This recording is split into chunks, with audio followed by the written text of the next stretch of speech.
Hey guys, my name is Miska and welcome to Overwatch Central. This video is all about Blizzcon and we're gonna be going through everything pretty quickly. Basically all the essentials and stuff that you need to know for Blizzcon, what you can expect, and also some new things related to the Blizzcon schedule that I haven't seen anyone cover before. So let's just get these first things out of the way so we can get to that. So Blizzcon is Blizzard's own convention they run every year in early November to celebrate their games and reveal what's coming up next within all their different titles and universes. The important thing to know about BlizzCon is that anyone can watch the opening ceremony for free on Twitch, and this is when all the big reveals and announcements are made, and after that there are individual panels held for all the different games, and those can only be watched using the virtual ticket via the sort of BlizzCon site. With the virtual ticket you can also get a bunch of in-game items such as the Sombra, Diablo, Demon Hunter legendary skin and a bunch of other stuff. The virtual ticket is about $50 but we're giving away 3 virtual tickets to you guys, so you can check the description for a link to that giveaway if you want to have a chance at getting a virtual ticket for free. Anyway, let's get to what type of content we can expect to see at BlizzCon for the opening ceremony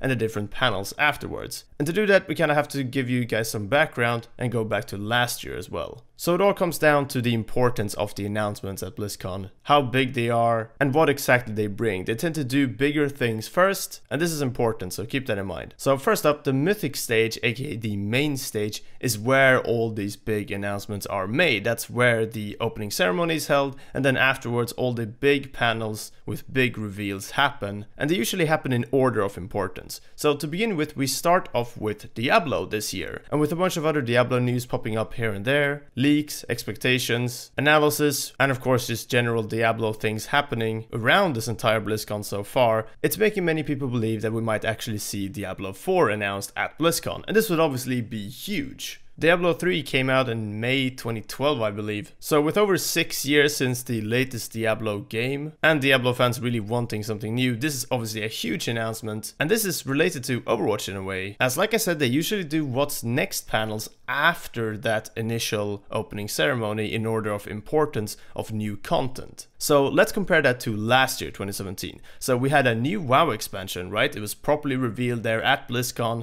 in the opening ceremony, and then that had the first What's Next panel. And then after that we had Hearthstone, since that had a pretty big expansion too. And then as the third panel we had Overwatch, because it's a pretty big Blizzard title and they had some new content, right? So it was third in order of importance there. However, this time around in 2018 we actually have Diablo first as expected here, and then we have Overwatch, putting it a bit higher up in that chain of priority. And this is mostly me hoping that we'll see something more than the usual stuff on here because of this, but the fact that this is right after a potential new Blizzard game, not even just an expansion, is making this look very promising. So yeah, something I haven't really seen people highlight, but this is actually pretty important, and people do tend to look at the BlizzCon schedule a lot to figure out kind of what's going to be going on at BlizzCon. But what is that usual stuff then for Overwatch? So to run it through very quickly, we've been getting the following for every BlizzCon. A new hero animated short or reveal trailer in the opening ceremony, followed by a quick hero reveal with abilities and such. After that, a look at a new map that is then later made available on the PTR along with that hero, though the map usually doesn't hit the main client until early January. And last but not least, other minor features revealed and discussed in panels and also mentioned in the opening ceremony. Sometimes this has included new items and in-game skins, such as that permanent skin edition of those Blizzard World skins. And that's pretty much what we usually see for Overwatch. So a good amount of stuff, but people are kind of hoping for more this time around.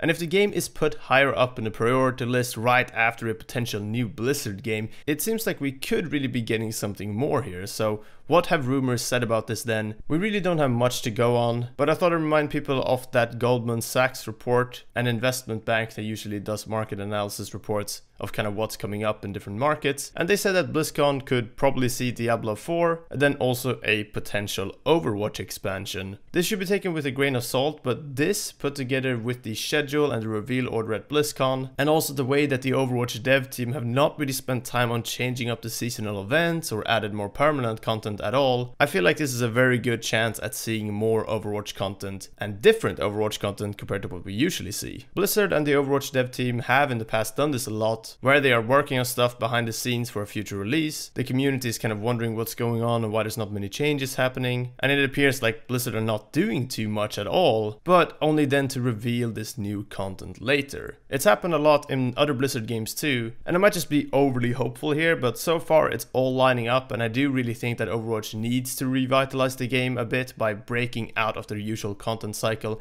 and creating something new. And I'd be very surprised if Blizzard aren't seeing that themselves after pretty much 3 years of Overwatch so far. Anyway, that is essentially all for this video. Please leave a like if you enjoyed it, and just drop a comment down below of what you think about all of this. Too much speculation? Maybe there's some truth to this? What do you want to see? Just let me know. And don't forget to enter that giveaway as well for the virtual tickets. But yeah, that's all for now. Thank you very much for watching. Until next time, take care, and we'll see you then.